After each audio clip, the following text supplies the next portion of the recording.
निदर्शन केलं आणि अजित पवार यांच्या विमानाचा कसा घातपात आहे.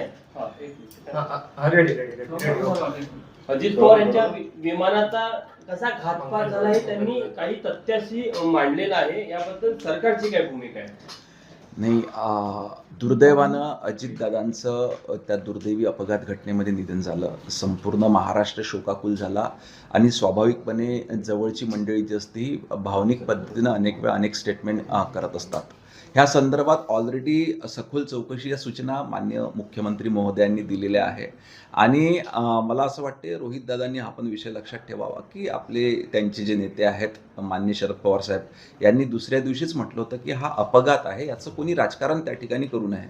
पण तरी देखील शंकेला कुठेही वाव राहू नये याच्याकरता चौकशी त्या ठिकाणी सुरू झाली आणि चौकशी अहवालानंतर सर्व मुद्दे त्या ठिकाणी समोर येतीलच. काल मुद्दे मांडताना रोहित पवारांनी पूर्व विदर्भातील एका नेत्यांनी सायंकाळी भेट घेतली, ते फाईल आल्या होत्या, असं काही वक्तव्य केलं. असे चुकीचे काही आरोप न करता मला असं वाटते जे काही आहे ते त्यांनी स्वतः दिलखुलासपणे मांडावं.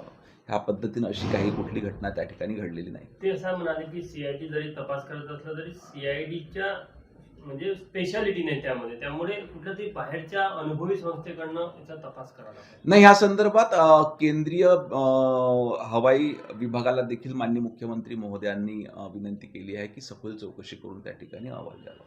काल या ठिकाणी मान्य केलं, आज पुन्हा दिल्लीमध्ये ते पत्रकार परिषद घेणार आहे दुपारून रोहित पवार. नाही, ते पत्रकार परिषद घेऊ शकतात. आपल्या इथे लोकशाही आहे, कोणी त्या ठिकाणी आपलं भूमिका त्या ठिकाणी मांडू शकतात. परंतु जो प्रसंग घडला तो संपूर्ण जनतेसमोर, या देशातल्या जनतेसमोर आहे.